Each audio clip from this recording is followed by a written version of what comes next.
Well, welcome everybody. We're going to get started today. This is Jeff Smith with Cohesion Chiropractic, and we're really glad that you're taking the time to be with us today.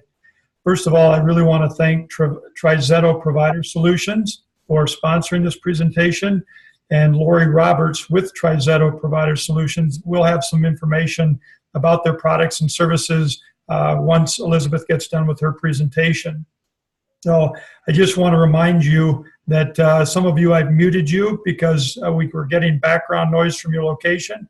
But if you have any questions or comments for Elizabeth, she is going to stop about halfway through her presentation to take questions at that time. And then we'll also have a question and answer session at the end.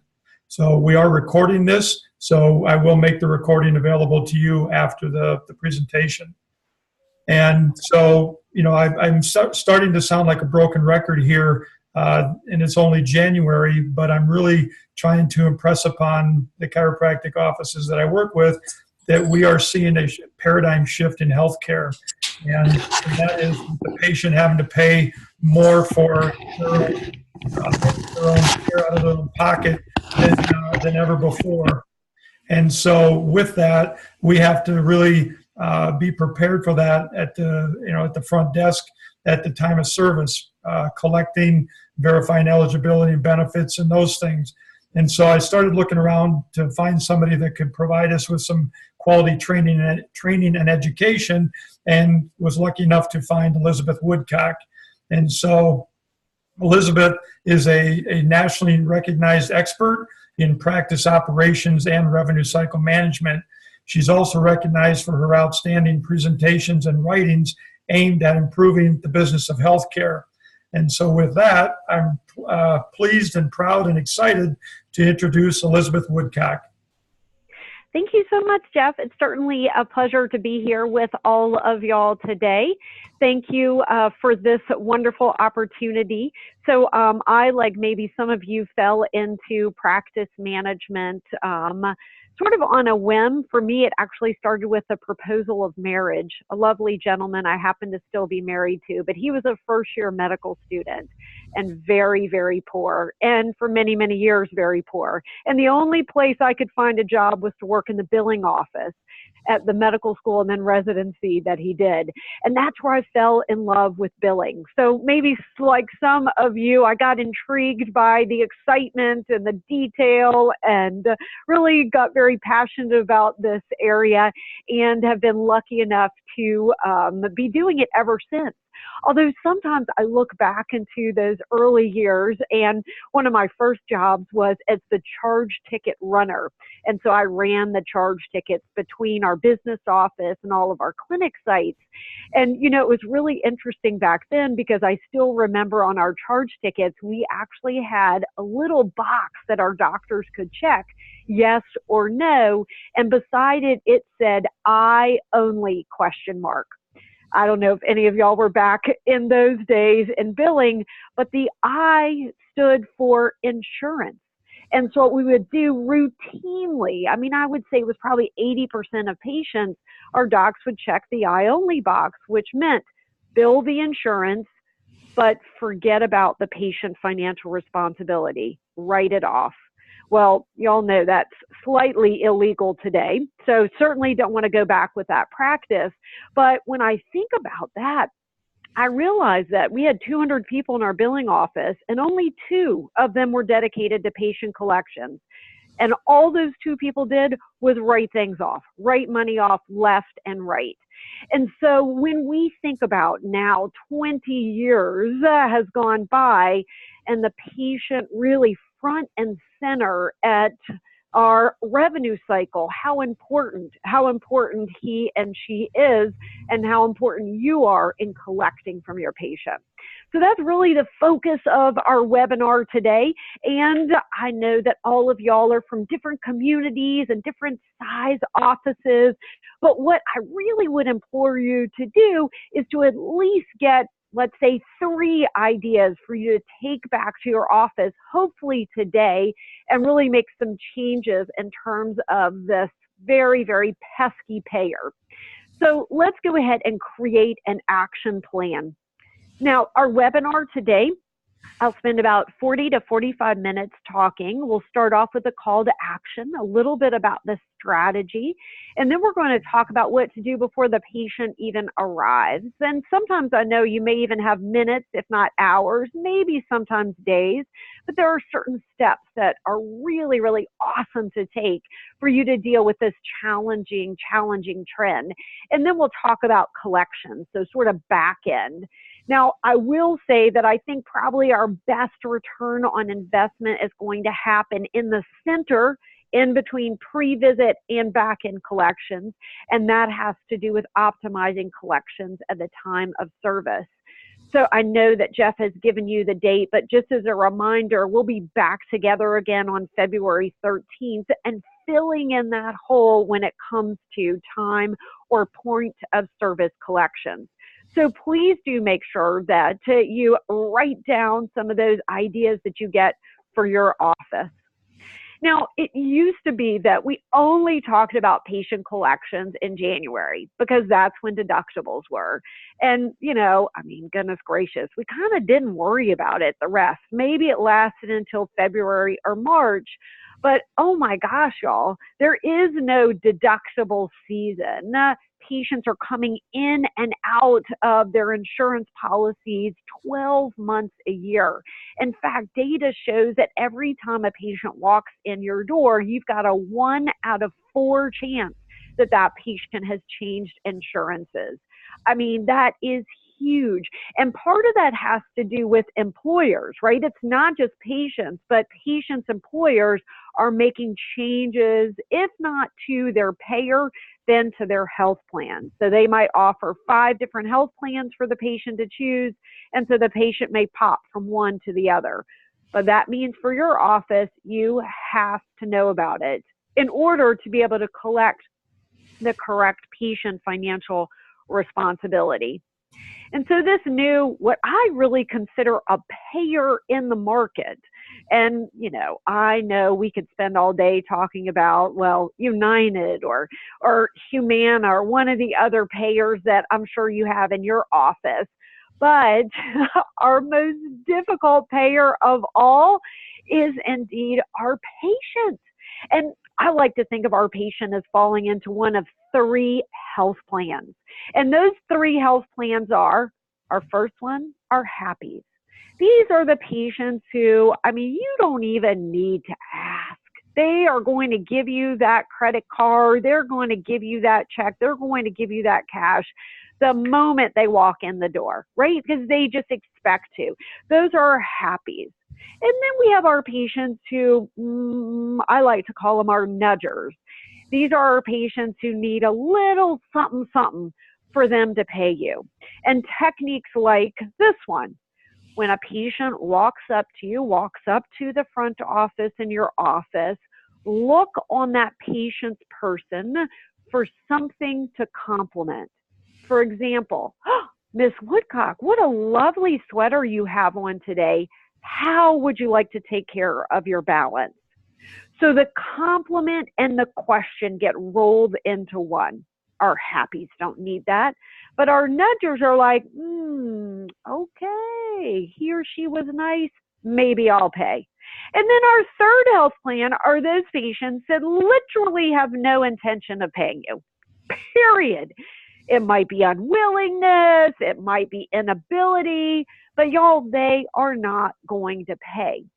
And this is a strategy actually in and of itself. You can do all the little compliments, all that kind of stuff. It ain't going to work. But the strategy here is we need to identify those patients before they've racked up thousands and thousands of dollars at our office. And we need to make sure that we're not sending them 26 statements because it's costing us more money to try to collect from them than we're going to ever get in the door. So again, 3 payers, our Happies, our nudgers, and indeed, finally, our last but not least, those patients who have no intention of paying. So our call to action, this is coming from lots of different areas, this financial accountability. It's the Affordable Care Act. Oh my gosh, it's all those out of network.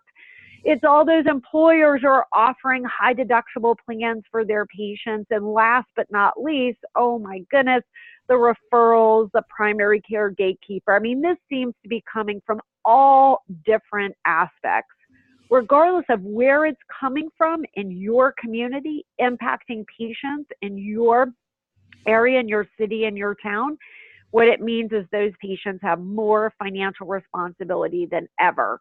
So those days that I described at the beginning of having two FTs, two staff members out of 200, just writing off monies left and right, really no collections whatsoever, those days are most certainly gone.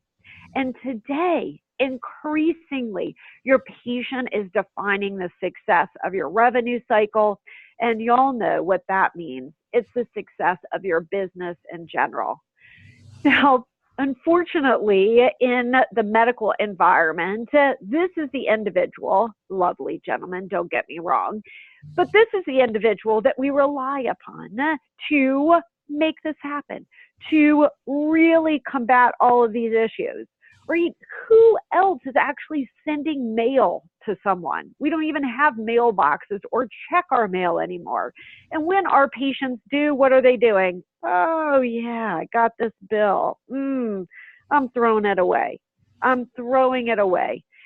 Very expensive. Unless maybe, does your post office say, oh, goodness gracious, this is a chiropractic office. We don't actually need to put stamps on it. They can do it for free. Oh, no, y'all know better than that. $8,000 per provider is what it costs on average for a medical provider to send statements to its patients. So please don't rely on my data.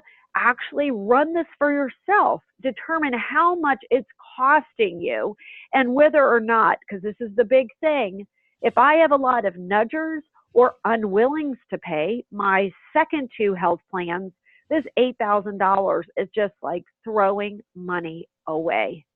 So it's very important to look not only at the return, how much you can collect, but also how you're investing your money, your overhead in order to do so. No doubt, the market has changed substantially. At least it has since I've gotten into billing and collections. And so it's a great opportunity in 2018 for you to really take a look at your processes and make sure that you're, I'll use the term combating this trend, or at least making sure you're up to it and meeting it. So what do? I think a really first opportunity is for us to decide what we're allowed to collect. I grew up in an environment in the billing office where our doctors told us, Elizabeth, money and medicine simply do not mix. Do not ask my patients for money. We'll deal with it all on the back end. We were taught never, ever, ever to collect at the point of service because that would really be offensive to our patients. So think about what's happened in the last 20 years. If you do not collect at the point of service, I would suggest to you that you're not going to be able to keep your office in business.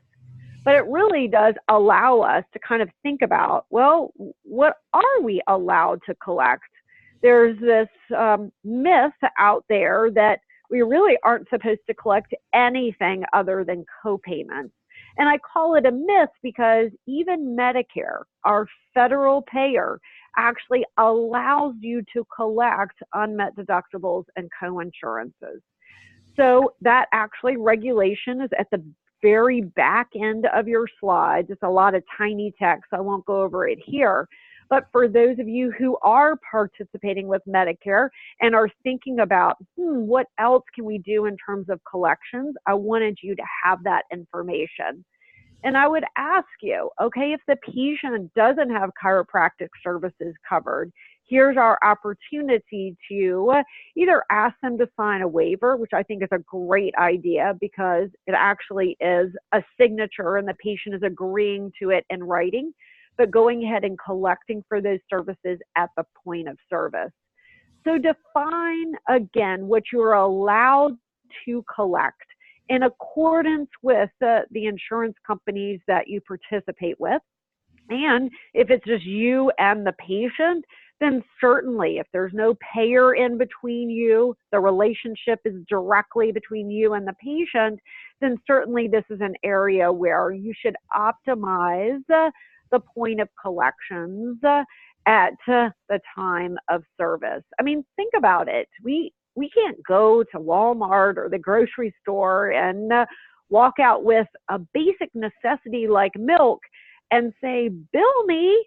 We don't do that. And yet when we go into a medically related office, that's exactly, as customers, as consumers, we've been taught to do.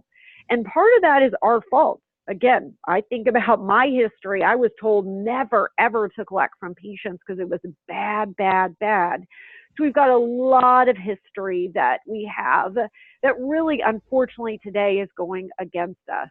So think about Walmart, think about a grocery store, and think about your office. And we really want to align with those other settings, just basic necessity. Now, in order to do so, we've got to have a pretty good office. I say that because, oh my gosh, I have been into some crazy, crazy offices.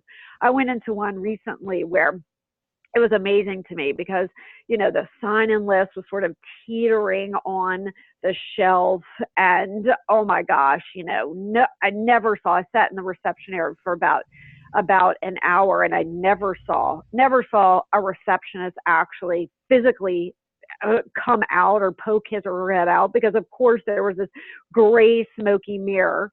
And I will tell y'all, the only way the office knew anybody was there, I could see, and I'm not kidding you, I can't make this stuff up, I could see the receptionist press her forehead against the glass and apparently look down at the sign-in list, teetering on the ledge, because all of a sudden the medical assistant would come out of the door and call the patient. I mean, really, this is how it operates.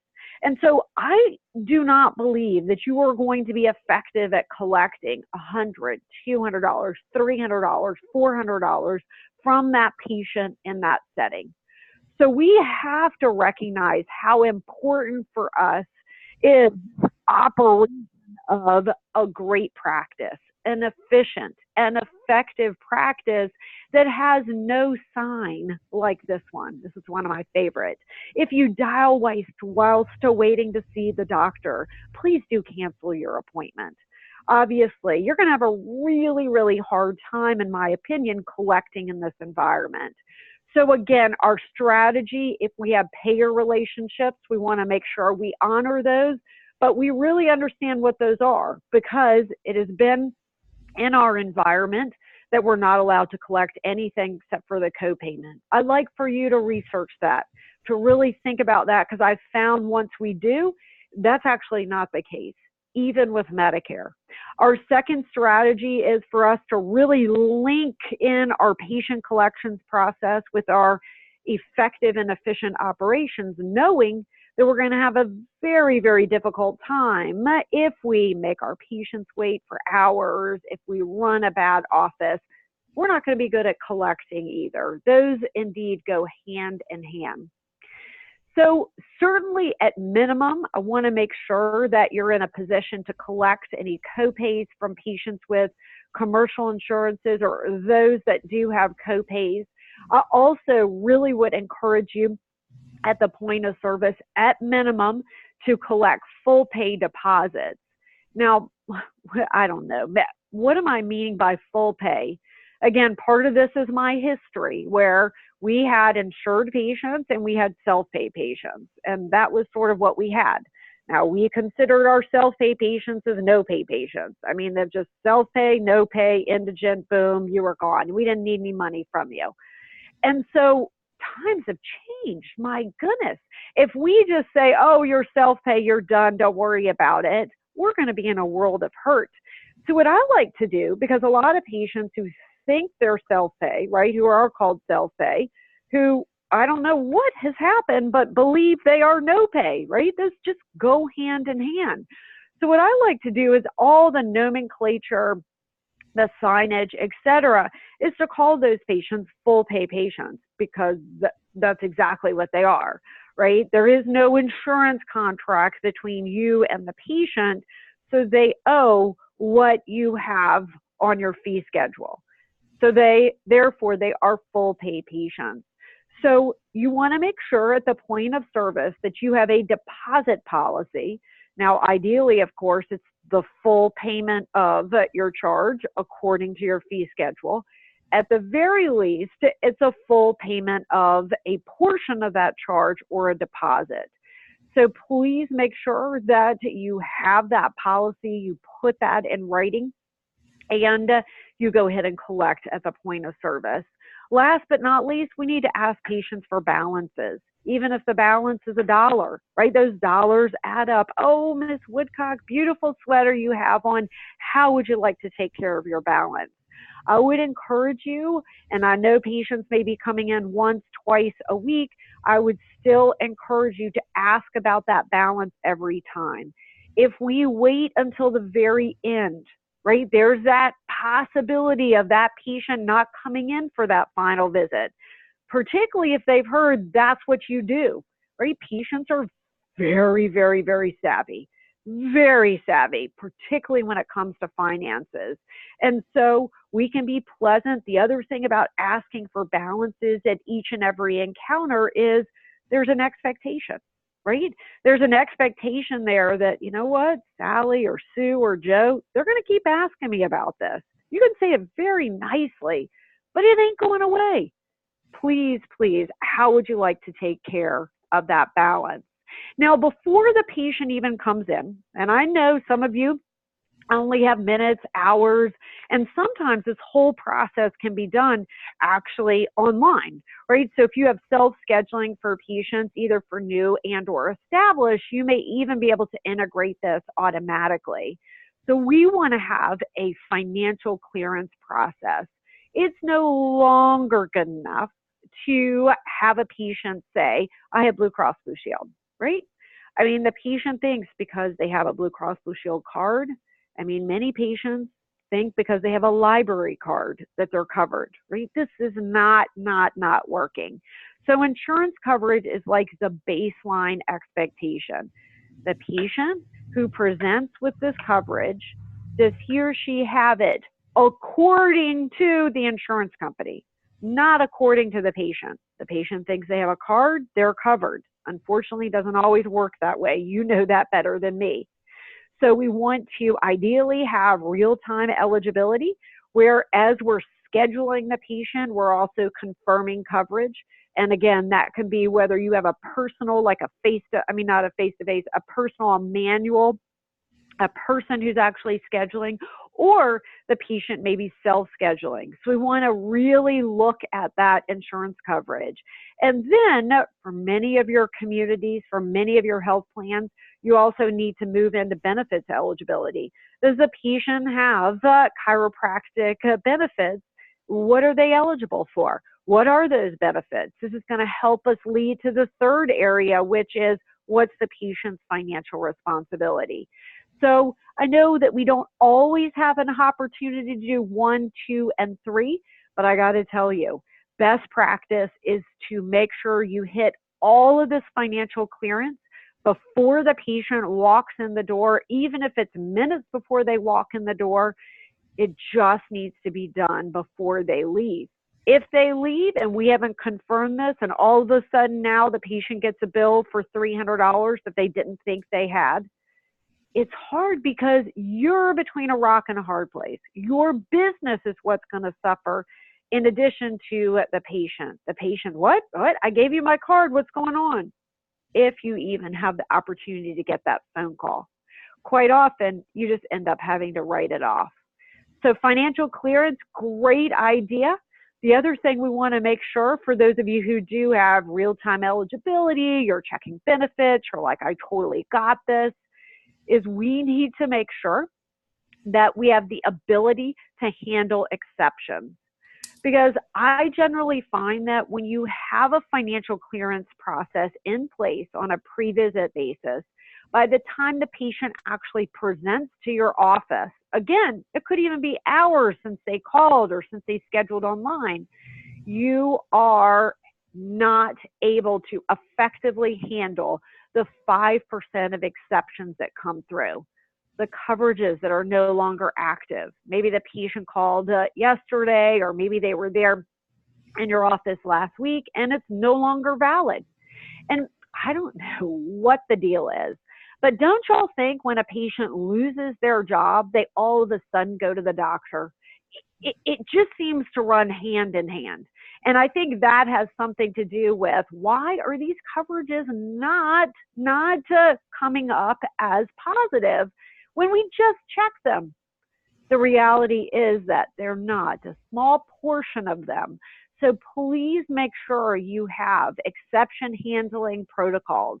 When the light goes red, when the patient's coverage doesn't come through, we need a way to intervene with that patient to say, oh, Miss Woodcock, we don't have our coverage being confirmed. Is there another card that you might have? We're happy to let you use the phone to call your employer, your benefits office. And as that process goes into play, if it doesn't work out, then of course that patient now becomes a quote unquote full pay patient. Now, in general, you may find that there are some challenges with all of this financial clearance stuff, particularly if you say, you know, Elizabeth, I got a patient coming in this afternoon, they have a 3 o'clock appointment and they have a huge balance. I need to have my business office or my biller speak to that patient. So one of the things I would really ask you to think about is your appointment scheduling time. Of course, we know your doctor's time is the practice's most valuable asset, right? I mean, everybody else is wonderful, wonderful. But in order to actually bill for service, I've got to get the patient back into the exam room. And so we want to hopefully have no barriers to that patient flow whatsoever.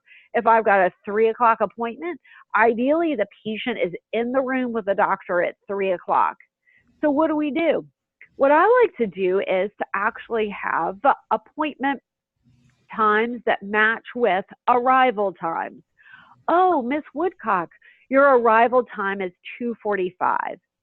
So while on your schedule, you see Miss Woodcock at 3 o'clock, but remember, I'm the patient who really needs that counseling time because I have a large balance. What I'm then going to allow happen is I've created that 15-minute window where we as an office can handle that conversation with the patient from a financial responsibility perspective, and still our doctor can get into the exam room at the right time, at the scheduled time. So think about that impact on patient flow.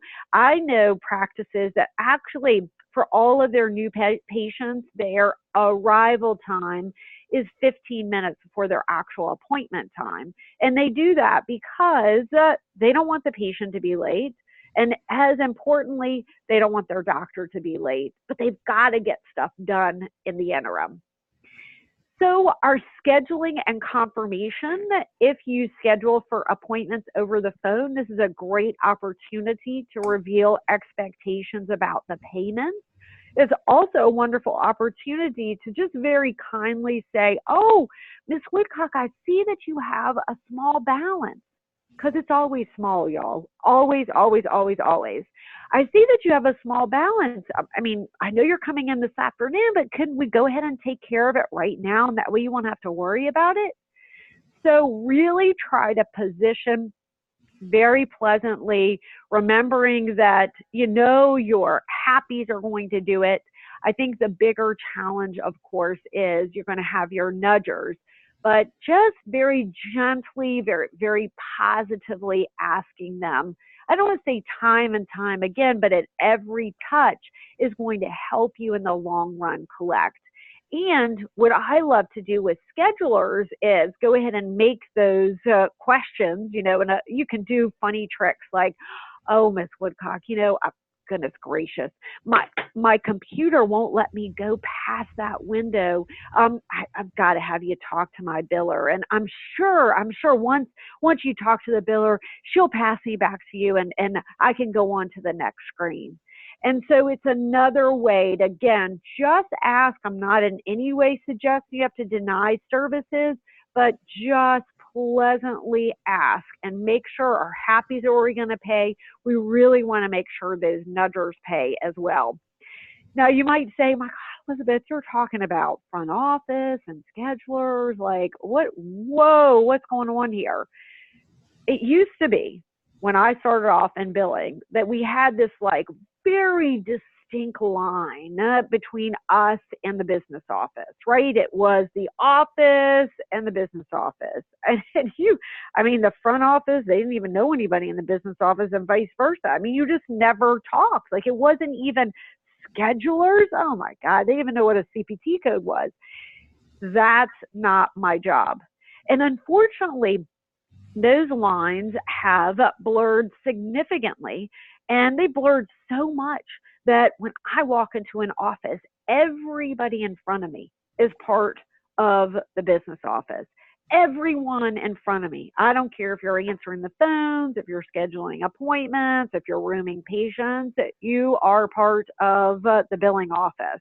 And if you're not, your business is suffering.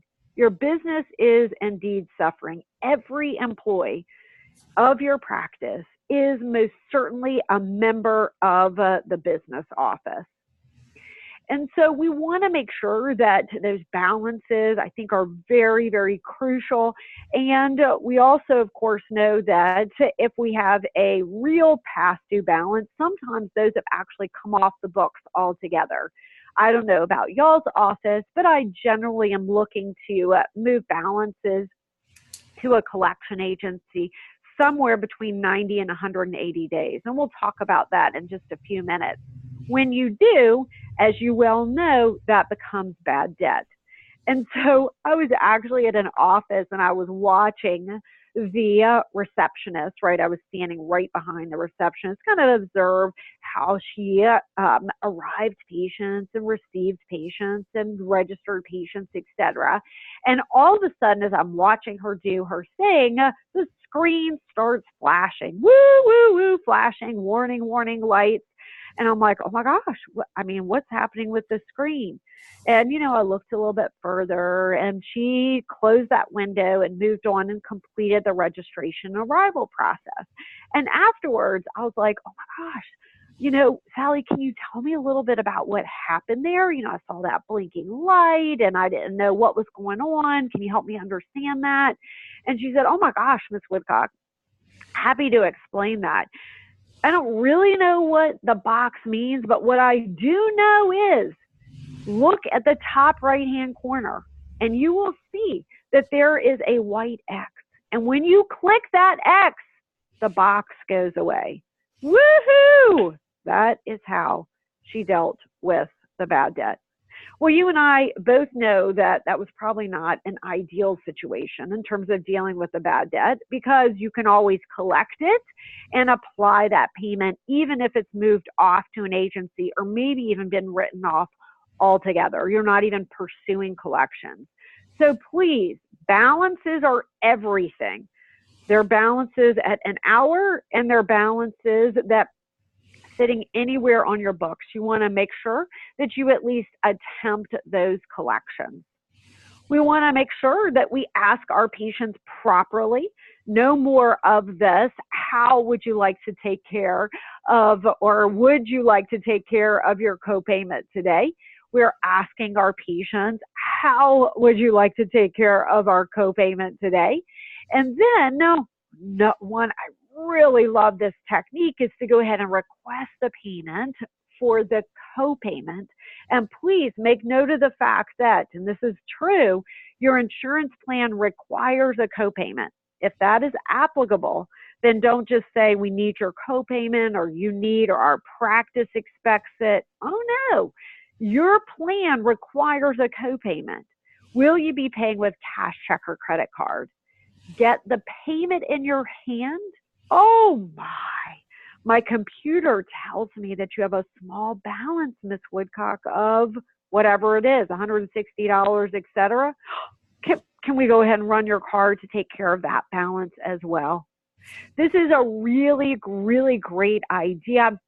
And you may even consider the idea of using a tablet or maybe a kiosk where it's the computer really tells you because you've actually handed that to the patient, and the computer is walking them through those prompts that describe those patients' balances or responsibilities that are owed. And perhaps most importantly are the two words, whether you're trying to collect from the patients in person or over the phone. Really, once you actually ask, make sure that you stop talking. Just shut up. Ask the question and then stop talking. Because what's interesting is quite often the patient will actually give you a better idea than you would given of the patient. Well, as you know, we talked about before, we'll do that point of service collections next month. And before I move on to talk about back end collections, Jeff, any questions that you might have before we move on to the back end? No, I don't have any questions. And at this point, if anybody does, certainly you could unmute yourself and ask Elizabeth if you do have a question. So give them just a few seconds to see if anybody has any questions.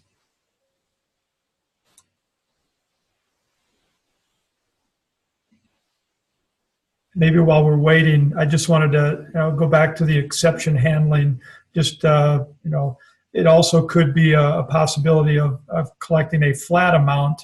Correct, if you're not quite sure what is due, maybe your clinic could implement a policy that says that at a minimum we'll collect X number of dollars, and then as things process, we'll balance it out at the end.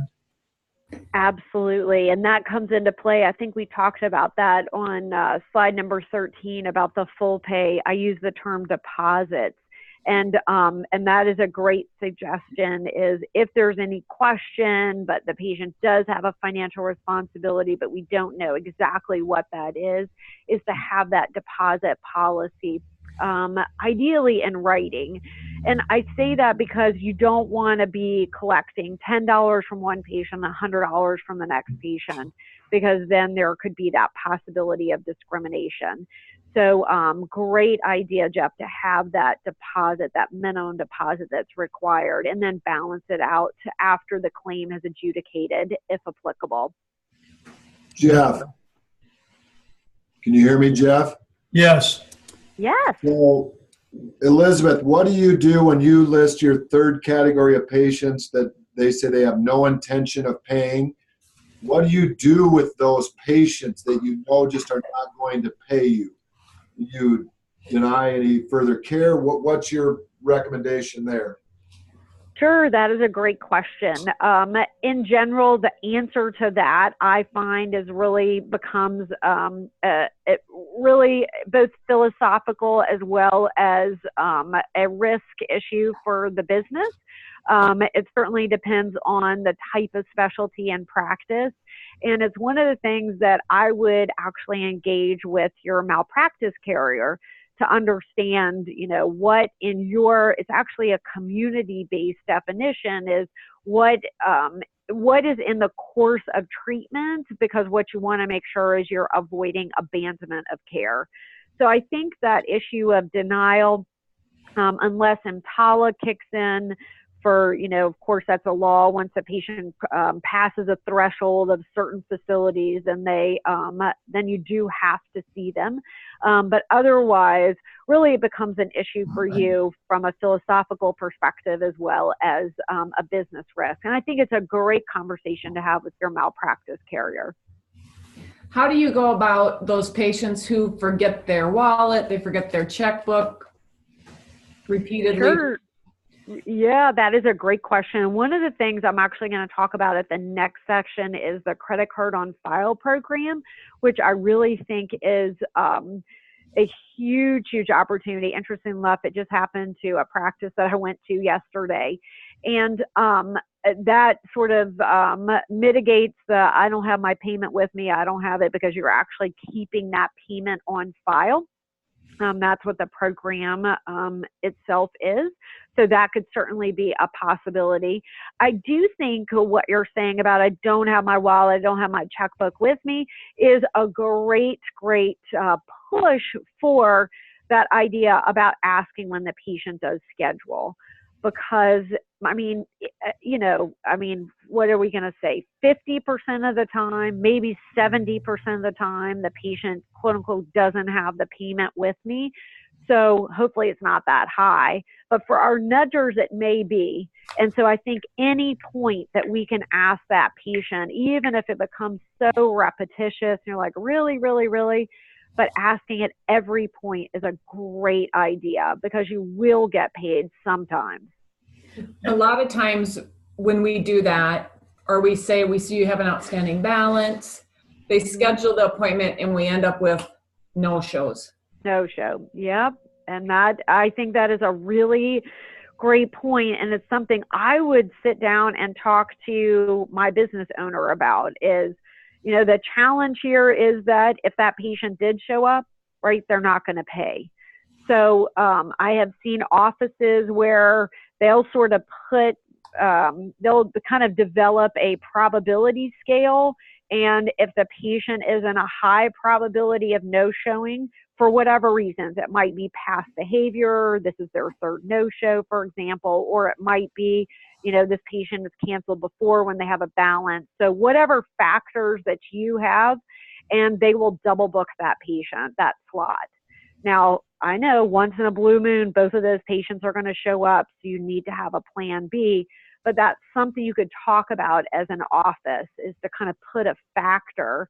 I like to have CNSs, which are chronic no-showers, and CLAs, which are chronic late arrivers, and have those in the notes field in the practice management system so the scheduler can see that and make kind of, nuances, like a CLA should never be given the 8 a.m. appointment, right? Because they're always late. So those are the types of things that you can do to, I don't want to say solve the issue, but make sure that that slot, that precious asset of your chiropractor's time, which really is your business's most important asset, doesn't go without a patient seeing him or her. Very, very important. And I think I would just add, Elizabeth, get your perspective on it. It really is about setting the expectation early and often for your patients. Yeah, absolutely. Early and often. That is a great point. Well, if it's okay, I'll go ahead and we'll spend about the last 5 minutes kind of looking at this back-end collections, and I'll review those again when we are talking next month. The back end, of course, you have the slides as well. So I do think it's a great idea to make sure your cycle is tightened. Typically, medical providers have anywhere from about 4 to 6 months. And my suggestion is to think about a 90-day cycle period. And it begins really when the patient is walking out of your office. Patients who have a balance should never leave without a statement. And this is a great idea because you don't have to put a stamp on it, right? There's no cost to doing it. The other thing you want to think about is avoiding the monthly statement cycle. So right now we send out statements typically every 30 days. When you think about that, you're like, why do we do this? And y'all, we really cannot come up with a good answer except for it's just the way we've always done it. And yet Americans don't get paid once a month by and large. We get paid twice a month. So think about moving to a twice monthly or bi-monthly statement cycle. It's an awesome idea. And even more particular is to actually do that with your payment plan. So instead of a monthly payment plan, split that payment installment down to bi-monthly in smaller bites for the patient. I find that it really, really helps with your collections. And of course, make sure you're offering online bill payment and getting away from this crazy paper statement process that we follow today. Of course, we want to make sure many offices kind of come to me and they're like, oh my gosh, we send out statements at 30 days and we send to a collection agency at 75 days and we have these beautiful letters. And then when I actually look into their system, you're not even following your own protocols. So please make sure once you have the protocols related to when you drop statements, when you transmit, moving on to online payments, all of your dunning cycles, and most importantly, your transfers to agency. I say that because patients get it. Patients are savvy. If they know you're not transferring to an agency but once or twice a year, they're going to push the envelope. So please make sure that you are monitoring your own protocols for compliance with your plan. Look at your statements themselves. Can anybody actually understand them? This is amazing to me because, I mean, I think all of us on the line, we're actually pretty savvy when it comes to medical billing. And yet sometimes I get statements, I'm like, oh my God, I literally have no idea what this is all about. And some of it has to do with this little structure that we use, this timeline. We quite often follow this where we have like a 0 to 30, a 31 to 60, a 61 to 90. And it's funny when you think about this because we send the patient a statement. We're like, all right, you owe us $100. And of course, unless I've hit a happy, right? If I hit a nudger, ain't going to happen. Certainly if I've hit an unwilling, ain't going to happen.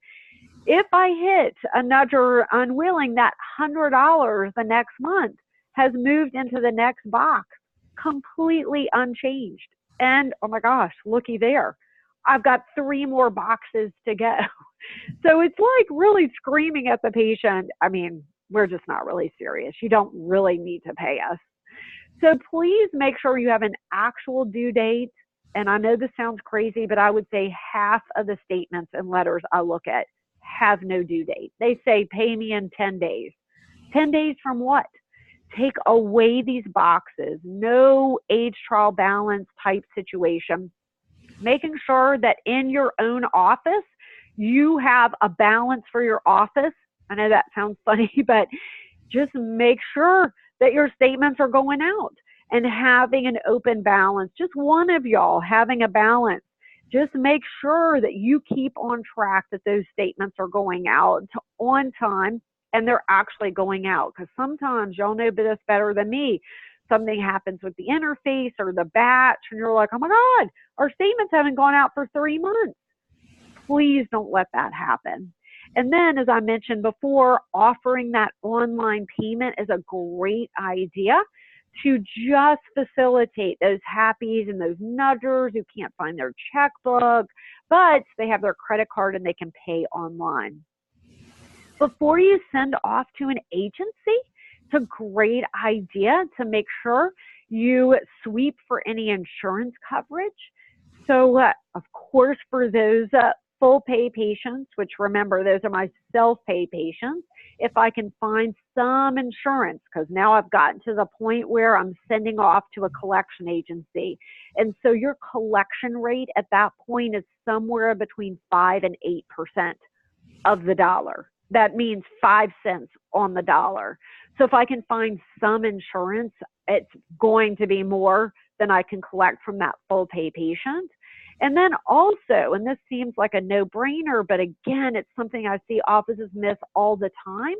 If you tell the patient on your statement, right on the back of the statement if you've had a change in coverage, or right on the back of the statement a credit card number, whatever it might be, please make sure you're managing your patient correspondence.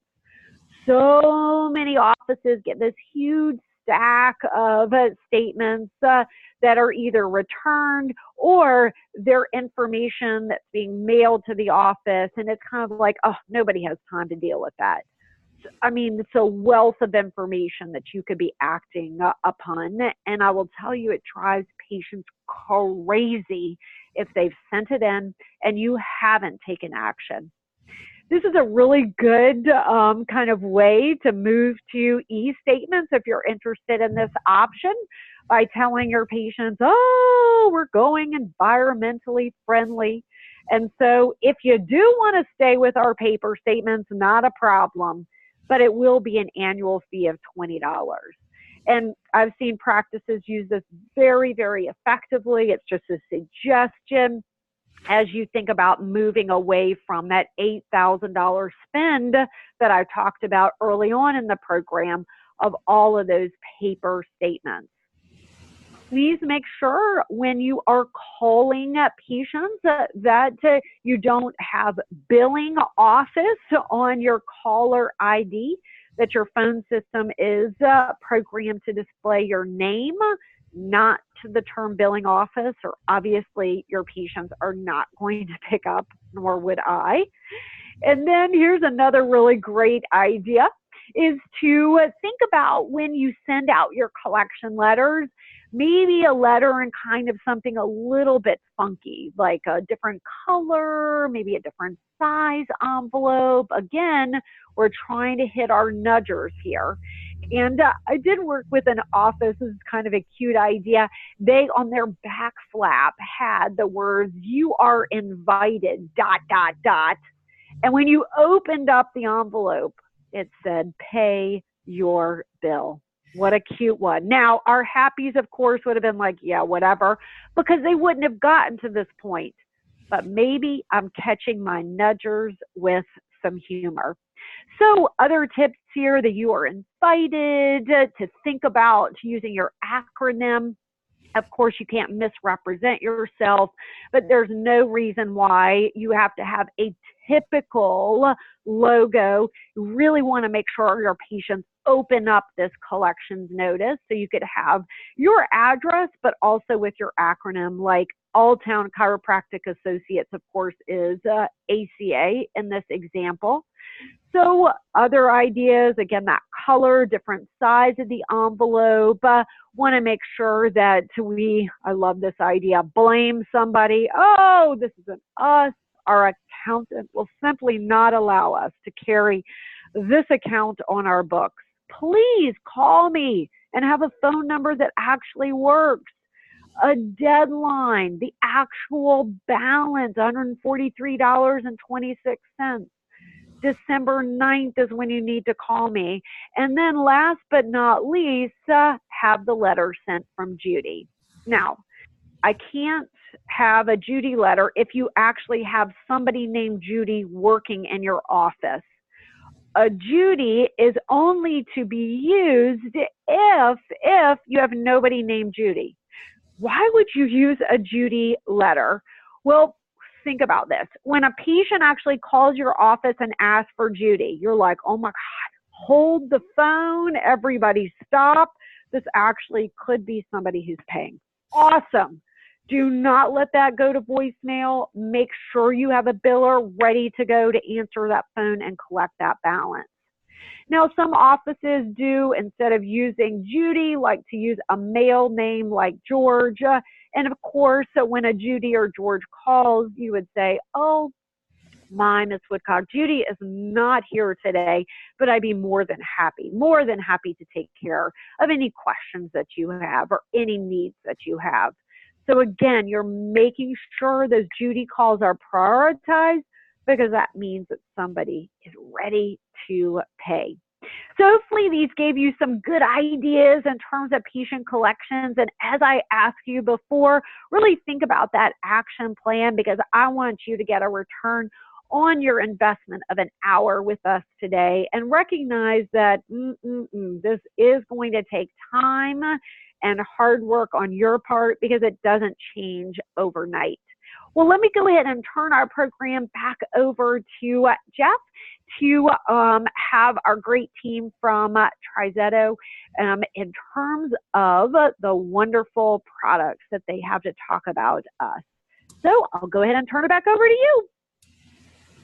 All right. Well, thanks, Elizabeth, and we'll give you a couple minutes here to catch your breath, and then give Lori a chance to talk about some of TriZetto's products and services, and then we are going to come back and have the question and answer session. So with that, I'd like to introduce Lori Roberts with TriZetto Provider Solutions. And Lori, why don't you come on and tell us a little bit about some of the products and services that you have at TriZetto. Thank you so much, Jeff. And again, yes, I'm Lori Roberts with TriZetto Provider Solutions. some of you may have heard of us. We are a clearinghouse. We are a fee-for-service clearinghouse. So that's kind of the first topic is a lot of offices, they use a free clearinghouse, but they don't really realize the consequences over time of using a free clearinghouse. Now, you may get some of your government insurances to go out, but they don't always have a lot of the EDI connections that are needed. And most practices that we speak with, they're busy. There's one person that's doing the scheduling, the billing, and just doing a ton of operations at one time. So any of those extra tasks that are, needed to do through a clearinghouse, it could really be streamlined by using a fee-for-service like ours. Some of the benefits that we have is that we have over 4,000 different insurance connections, and over 92% of those are direct connections. And what that means to an office is that your claims are coming to us directly, and there's no other intermediary between us and that payer. We're sending them out directly to the insurance company. And another really great benefit of using TriZetto specifically is that we have a very high percentage rate of acceptance. So we will have our edits to kind of clean up claims before they're ever sent to the payer. And so when we're actually sending your claims clean to the insurance companies, it is 97% error-free. So that is really great because the goal is to get your claims to the insurance companies with as quick as possible and for you to get that accurate payment. We also have some proactive tools on our website. We want to make sure that no claims are left on the table or in limbo, or I like to call it the black hole. So we do have reports that are included with our standard claim service, and it just really gives you that transparent look of where your claims are at throughout that entire filing process. So we also have like a workflow tool. It's best practices so that we can help you with setting up your day-to-day. It goes by daily, weekly, and monthly best practices, so we can help you out with that as well. Some other benefits is that it is one login to be able to submit your claims. A lot of attractive features especially for chiropractic offices is with the remittances, they're going out to the payer's website. Some of them are coming in the mail. But with our service, we have such a strong payer list with all of those transaction types that we have.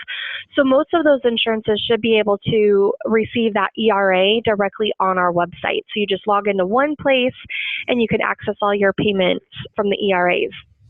You also can get your eligibility online through our service. Again, a lot of offices will go out to different payers' websites, or they make phone calls to the insurance companies, and after talking to offices, that phone call takes at least 20 to 30 minutes, depends on what the hold time is. Whereas checking patient eligibility through our portal, we have almost 1,000 different insurances that you can get eligibility benefits from, and it specifically can even tell you sometimes to what like how many chiropractic benefits they can have for the year. They show co-insurance, deductible information. So it's got a lot of that meat of what you're looking for when you are calling those insurances. So you can get that within just a few seconds, which is really handy to have. And then some offices don't care to do the billing themselves in the office. So we also can do billing services. So that's something that you can call and ask us about. But also something that is kind of difficult to maintain is the credentialing for an office. It's a very bulky paperwork process, and there's a lot of follow-up work that goes into that. So we also offer credentialing services. So if you are interested in those, just let us know. And Jeff, I'm ready for the next slide. So for any of those people who are interested in just what it would take to either get set up with a clearinghouse or even a transition from your current clearinghouse to another one, it's a fairly simple process. Most insurances do allow for dual submission, which means that you can continue submitting your claims through your current method until you're live on the next clearinghouse. So what we do with you is within that first 24 hours of having that discussion and making that decision that you want to move forward, we will have a kickoff call with you guys. So we'll send you some information regarding how to log in, and then we'll call to review to go over what's needed of you guys in order to get set up. Very simple things, just your tax ID, your MPI, and what insurances you would like to enroll with. And then once we know what those insurances are, within the next 24 hours, we're going to submit those ERA and claim applications to the insurance companies. And that's where, if you're in a state where your government insurances only take maybe 10 days or less, we can absolutely have you up live within 10 days, which is great. There are a few states that do have a little bit longer approval time period, but we'll let you know when you speak with us if that's if it would take a little bit longer for those insurances. And then once we do the enrollment process, we do want to submit a test claim just to make sure everything looks good. We give you the green light before you start submitting claims live to the insurance company. So it is a fairly simple process. We would love for you guys to at least just give us a call. Go ahead and just flip to my next screen. It's got my contact information on there. If you guys are interested, please reach out to me directly, and I'd be happy to give you a web demonstration. It could take maybe 15 minutes of your time. We could go over some of your questions that you may have, but I'm happy to speak with you over any questions that you may have. I've been here for about 10 years, so I do have some industry knowledge, so I can definitely share that with you guys as well. And thank you guys so much for your time. Elizabeth, your presentation was outstanding, so I'll hand it back over to you guys for questions. All right. Well, thanks, Lori, for the information. And we will be sending out information from TriZetto with the recording as well. And we'll include Lori's. Lori will include your contact information in that correspondence as well. And I was just going to, mention that if people are interested in getting unlimited claims, a billing package, they can get it through Cohesion Chiropractic for $85 a month per provider. So if they have any information or any questions, about that, you can certainly contact me. And again, we'll provide that in the future correspondence. So with that, Elizabeth, did you get a chance to catch your breath and get a drink of water and ready to answer some questions? Absolutely. All right. So let's, I guess at this point, anybody, if you do have questions, go ahead and you can unmute yourself and go ahead and ask away.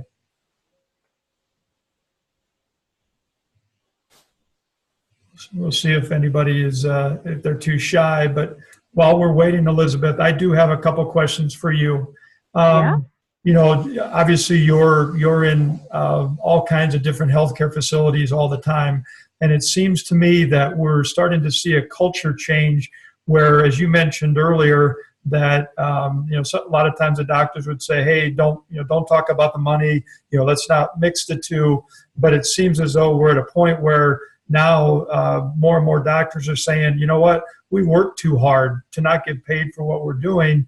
And it seems to be the culture change taking place in healthcare. Are you seeing that as well? Yes, absolutely. And small organizations, large organizations, and everybody in between. So I do think it's most certainly changing. And I think that's to the benefit of everyone, because it used to be, well, if this chiropractor, will collect, then I'll go to the next one. And so, that happens. And so I think it's very important for everyone in the community to be kind of on the same page, if you will. And that's happening, which is exciting. We're seeing a big cultural shift. All right. Well, thank you. All right. Anybody have any specific questions for Elizabeth at this time?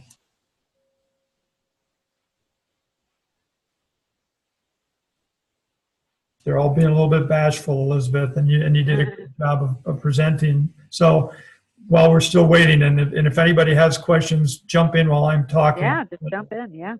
A lot of times we see that the person at the front desk, is obviously they have to have a nice, friendly personality because that's important to the front desk position. But sometimes that may make it a little bit harder for them to be, mean enough, let's say, to collect from a patient, to ask for money.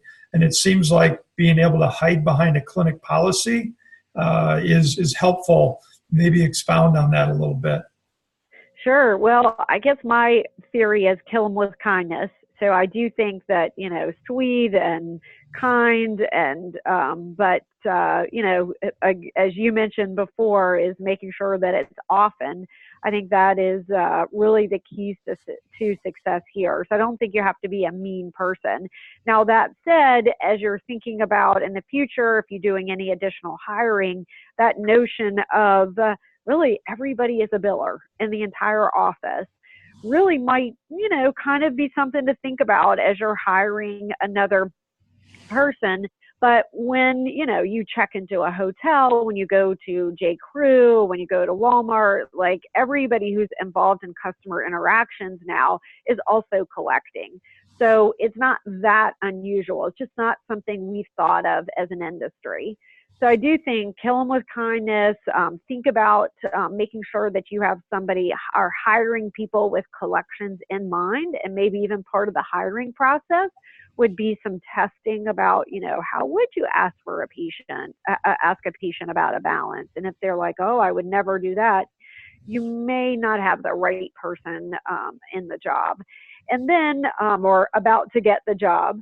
And then, as you mentioned, the often, I think is really key, because even if you're not collecting at that moment, you have to recognize that you're setting expectations. And that is as important as actually collecting. Jeff? All right, that sounds good. Okay, everybody, last chance to ask Elizabeth any questions that you might have. I've unmuted everybody, so if you should be able to ask questions you would like.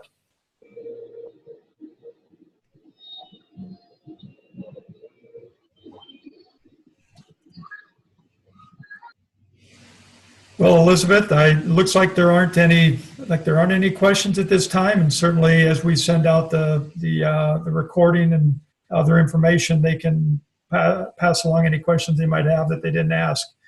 So with that, I really want to appreciate or thank you, I should say, for taking the time to present to us. It's a great information, and we're looking forward to having you back on February 13th, Elizabeth.